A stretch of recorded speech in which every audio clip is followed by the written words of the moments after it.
Hello, we are editors and you're watching MUZO.TV. The new album is kind of, well, thinking about the past and thinking about the future in general in one record. Was it the moment the nostalgia kicked in when you were preparing this record? I certainly felt that way, that, like little kind of twinges, little kind of pride, I guess, you know, thinking about what we've been doing for the last 15 years. Because the idea of doing a best of, it's been rumbling around in the background for a few years. But to eventually come around to doing it, and to take that moment to think about and reflect has been quite nice. To talk about things that happened and, so different songs from different eras of the band, and to go, we're proud of where we are and what we've been doing, and so it's been good.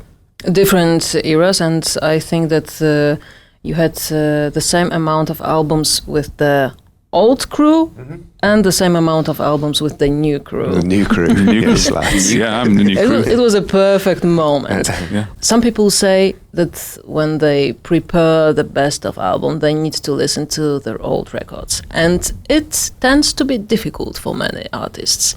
How was it like for you? Yeah, I mean, difficult is probably a bit strong. I mean, obviously we don't sit around listening to the back room on repeat. I do. I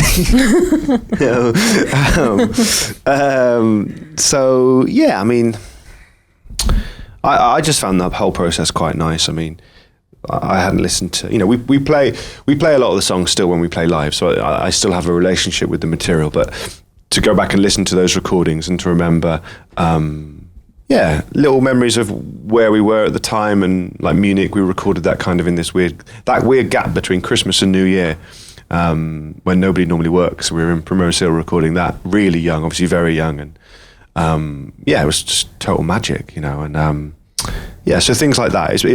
It's been good. It's not been difficult. It was slightly weird choosing the track list, I think. There were some decisions we had to make, some songs we couldn't put on it.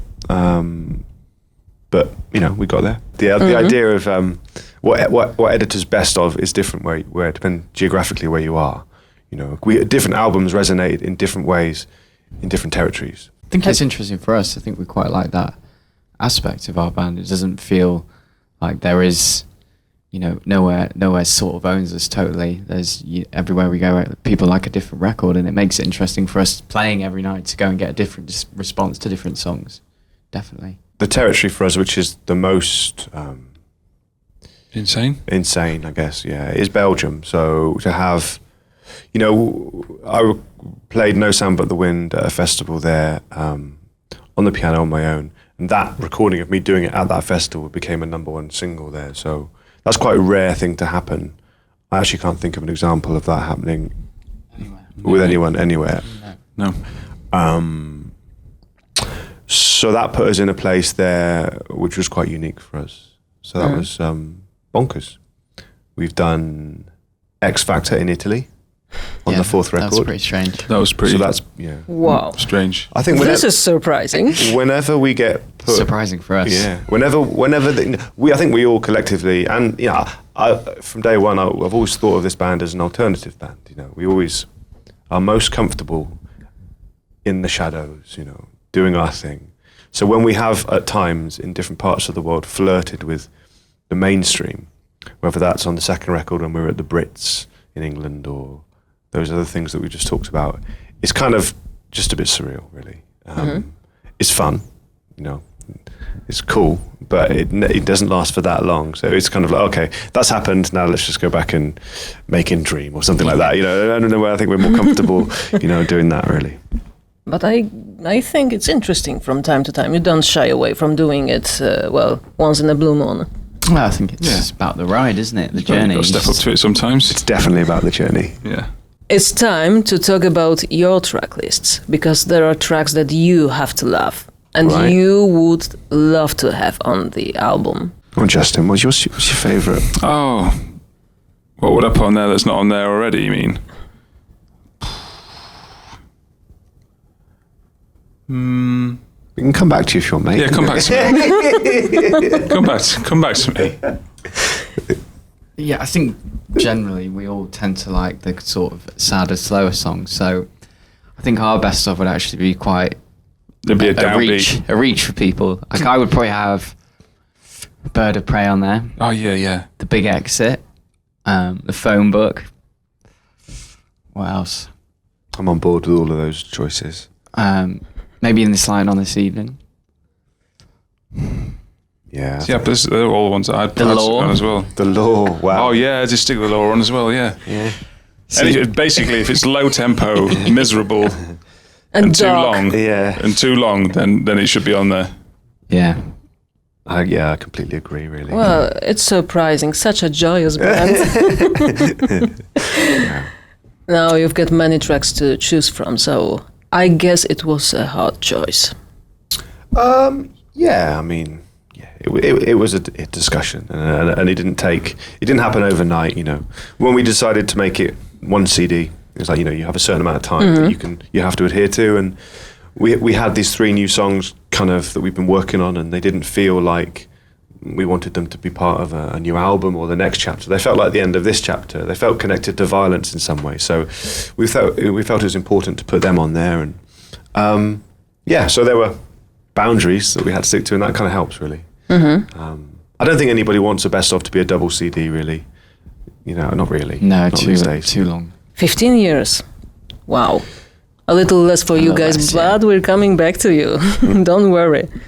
How does it feel? For me, 15 years. Yeah. Feels good. I mean, can go to the cinema to watch Joker now. 15 years old. Yeah. R-rated films, essentially. You aren't allowed to drink yet. Can't drink yet, but we are definitely spending more time on our own, away from the mum and dad. I'm very proud of our longevity. You know, I think it's a complete joy to be able to do what we do, and for it to evolve and to keep doing it. You know, it's not an easy thing to make last. Creativity and kind of finding new ways to say the same kind of thing, really, you know, but different ways of expressing yourself musically that feel fresh and, you know, that have evolved, and things have happened along the line, and we're still here, and that feels great, you know. 15 years isn't the longest, you know? Doesn't feel like the end of something, but it's significant, you know. Okay, along the way, those guys joined the band. They did. they did, and the magic happened. When was the moment you felt at home in this band?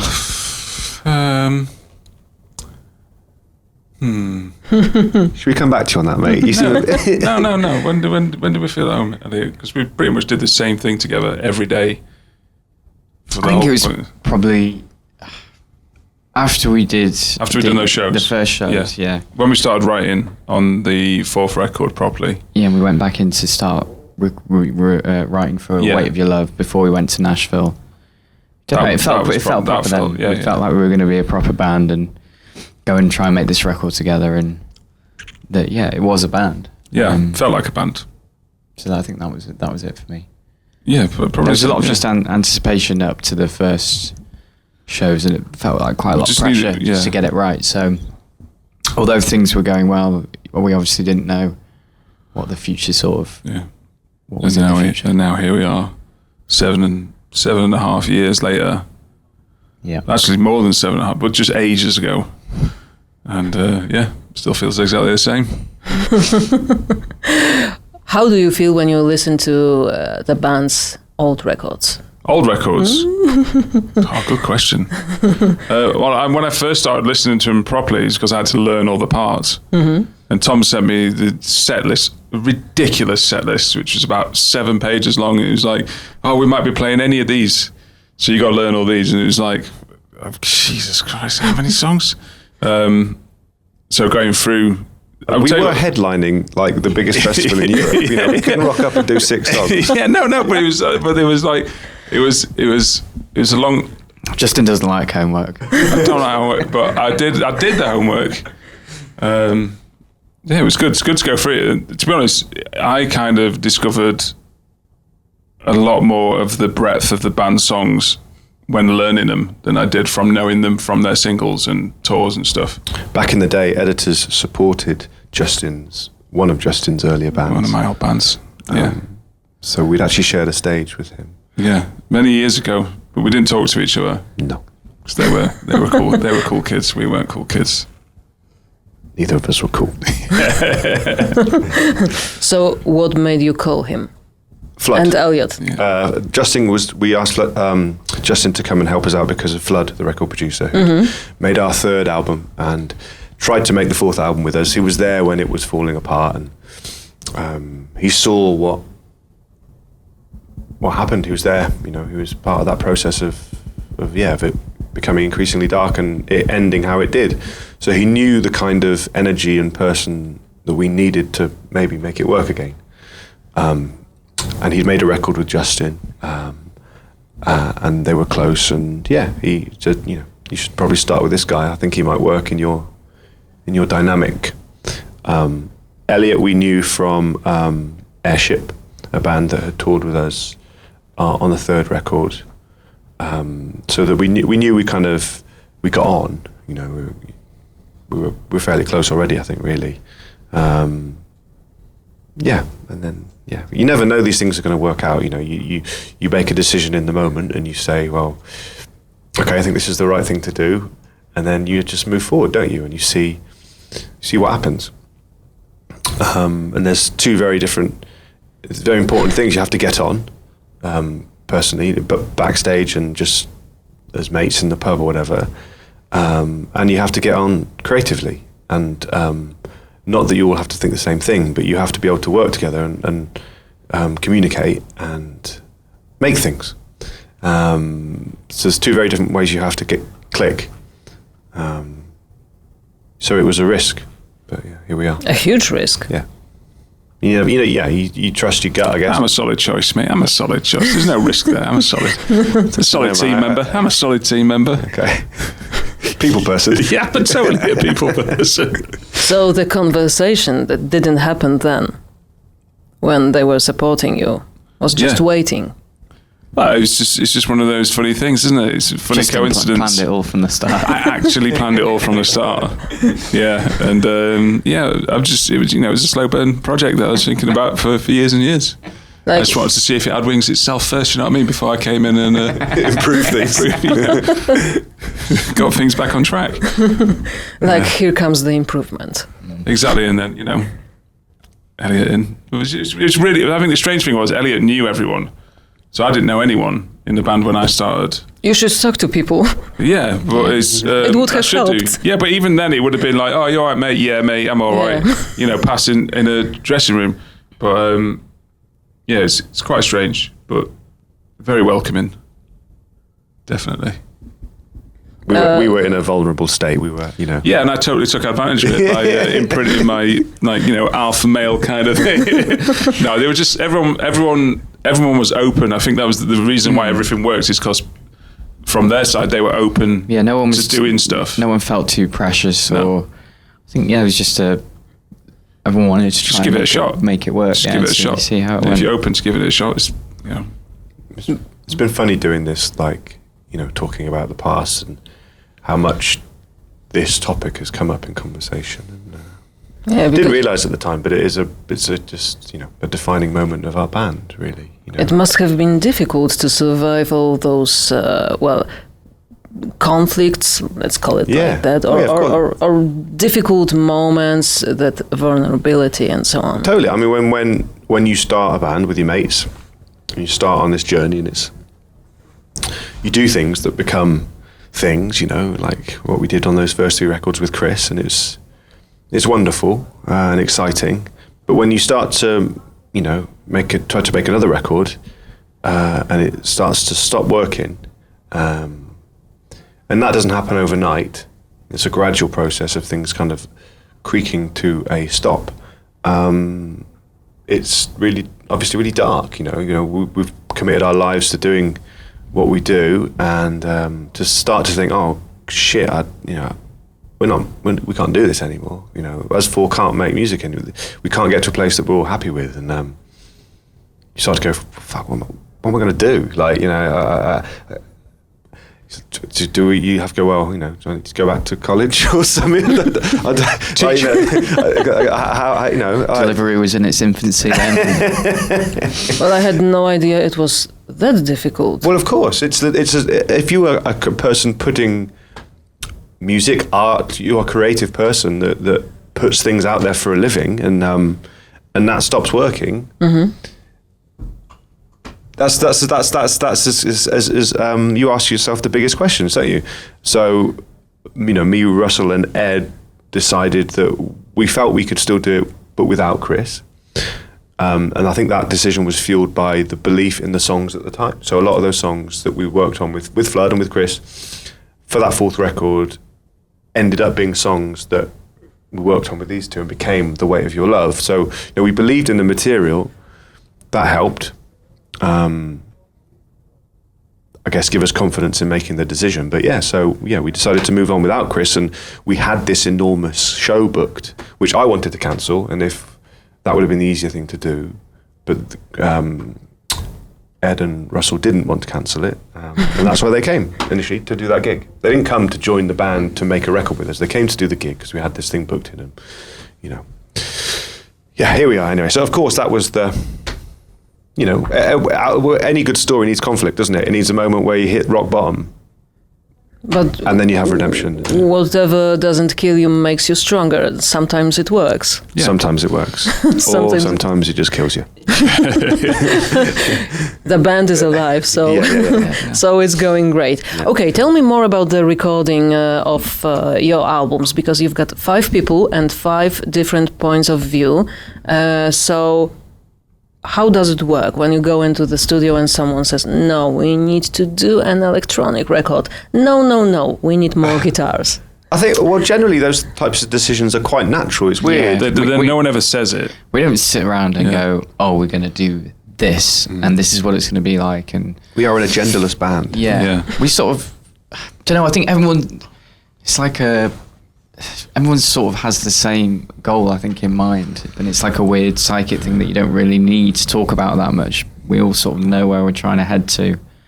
And then you sort of just throw things around until you start finding the path that we can all tell by the energy between the 5 of us whether, oh, this is exciting, or it's good, it's working. And that sort of pushes you forward to get to some kind of destination. Even we don't really know where we're going, but it's never explicitly said we're going to do this record, or we're not going to play guitar here. You know, like In Dream never had much guitar on it. I don't think it needed it, to be honest, and I was too busy messing around with synths, recording L synths, to be honest, to be able to be playing it. But you know, the songs weren't born from guitar riffs with guys in the room playing guitars. They were, you know, picked apart by 5 people in a room all messing around with all different kinds of instruments. So, you know, to go from record 4, which is literally a band in a room, to record 5, which is just a band in a room playing on synths, you know, is sometimes you don't need to have to. I mean, I get lots of people like tweeting at me that there's not enough guitars on this, that, and the other, and I honestly just don't think they understand that when you're in a band in the studio, you literally don't listen to anyone else outside of the studio when you're making a record. So this is how it works. Yeah, you just get on with it. You're just, you know, we lock ourselves away for a period of time to make a record. We're not there to canvass public opinion, to make a plot device to make our career go further. You know, regardless of what we want to do, we'll end up doing where we want to go to do what we want to do. I think we've always been quite reactionary. Yeah. I mean, even before me and just in the band, if you listen to those first 3 records, they're all fairly different, really. Mm-hmm. Yeah, especially the third one. You know. Yeah. But even that, at the time, I don't remember really sitting around chatting about it. We knew we wanted to make a record with Flood, and he wanted to make a record with us. And Chris kind of knew he didn't want to play the guitar, and we never could tell Chris what to do. But even that, we were all totally on board with trying. trying to do new stuff, and it was exciting, and it still is exciting. Over the years, we've tried to work with different people, or work with no one at all sometimes, but that kind of search for different energies and different producers, if it's someone like Blank Mass, who we spent some time with, or like back with Jackknife Lee, all these different producers that have been part of the story, we're really open to everyone's opinion, once we're in a room together. But it isn't like there's not like a war room where we sit around in a circle and there's like things we need to achieve on this record, I don't know, more guitar, less guitar. Yeah. No, we're like a 5 people kind of, I don't know, like a unit that doesn't, just goes on instinct. There's not really that you much. You just go with the flow. Yeah. Well, that makes it sound too loose, too relaxed. It's not relaxed. It's like we take it very seriously, but I don't know. You just know between you of sort of where we're trying to go. You're an established band. Do you still feel the pressure? When we're in a room, I don't feel like we do. Maybe when you finished it, and then you start talking about it, you're like, well, but yeah, I don't know. I don't think when we're working together, we don't. As just said, we don't really tend to think about the outside too much. It's more about what makes the 5 of us tick. Don't know. Do you feel pressure, Tom? Have you ever felt pressure on any of the records? Yeah, second record was a pressure situation. But being around for this amount of time obviously gives you a different perspective on your place in the world, and why we're here, why we're still here, and we have an audience. You don't want to let them down. You don't want to do shit, but we wouldn't let shit come out anyway. The process of making records is one that it's precious, and we things don't get to be heard unless we're all happy and excited about it.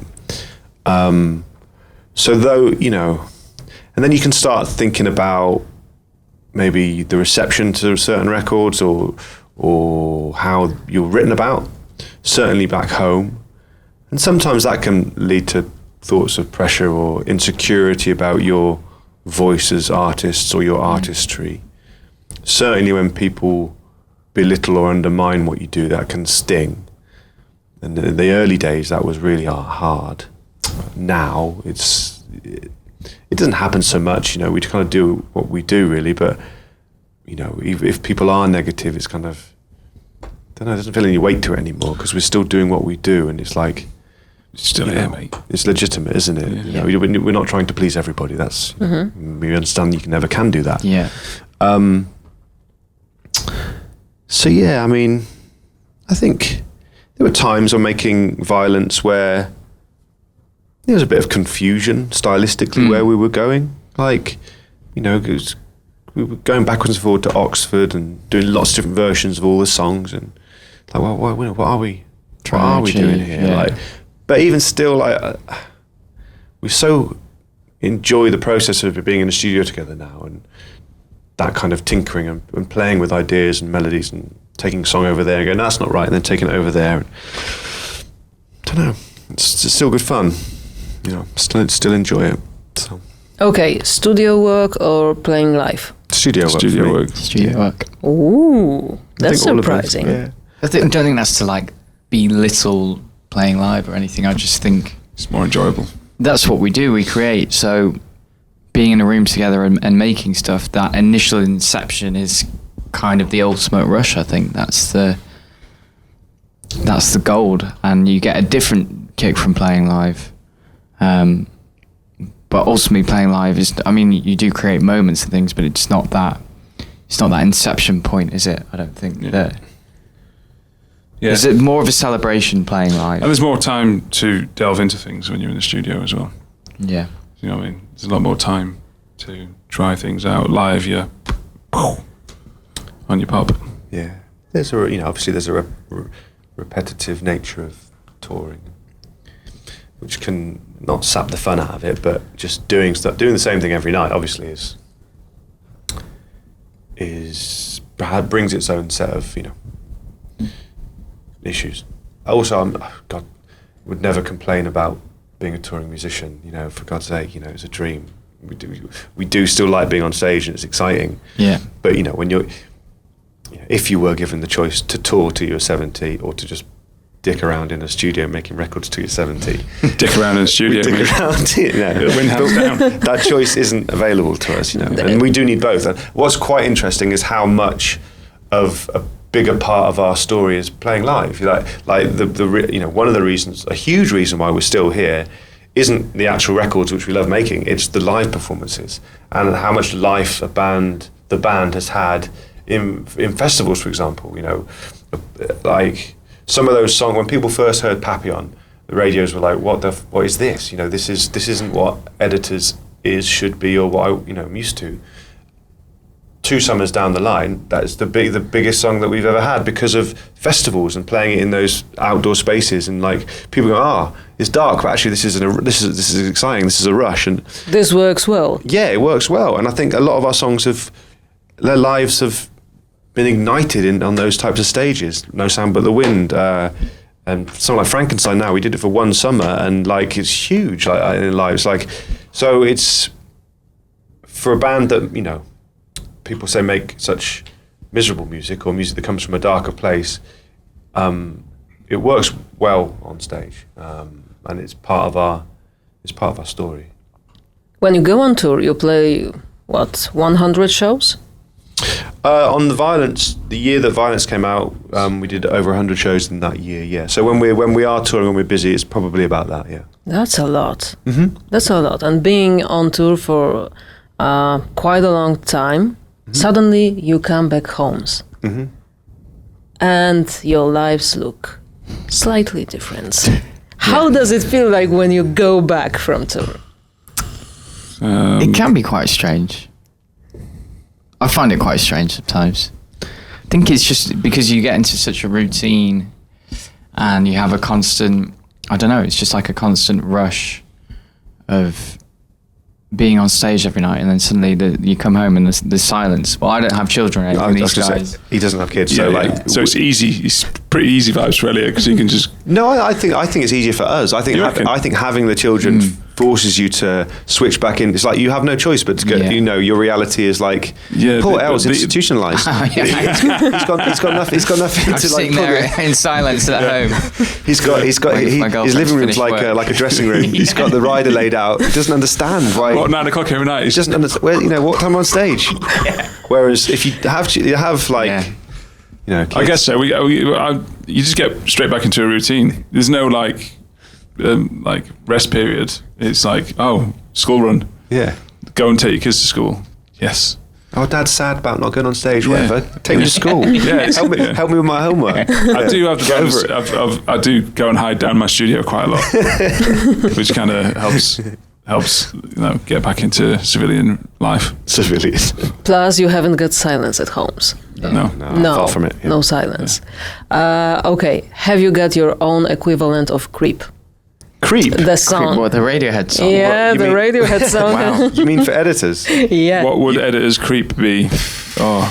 Have we got our own song that we really ripped off someone else that kind of helps you? No, I didn't mean that. I don't like Creep. Creep's rubbish. I know symbolically. What is that track? What's our defining song? What's the one that you kind of don't want to play? The one you don't want to play. First or second album that we do play. I think there's You don't have to name the title. No, it's okay. I mean, like Bullets has been a song that was obviously very important for us early doors. And it's always gone in and out of the set list. Yeah. Mm-hmm. Always. Whereas something like Munich, we will always play Munich. And I don't really know what that is. I think it's just, I don't know really.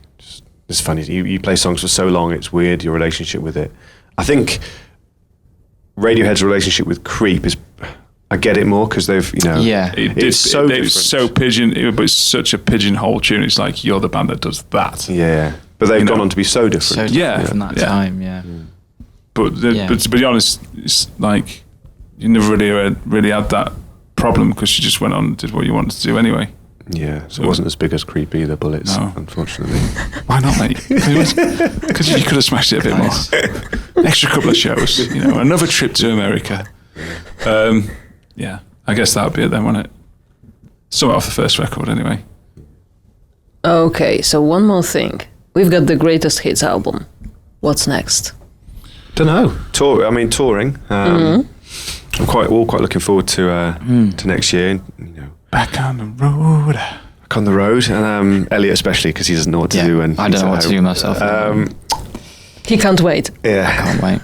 yeah. I mean, we'll do shows, and that'll come to an end. You know, hopefully some festivals as well. But we don't know. We haven't started writing for the next record, so this feels like the end of a chapter. Black Gold, you know, it's not. I don't think it's particularly forward-looking. The new songs on it, like I say, feel connected to violence.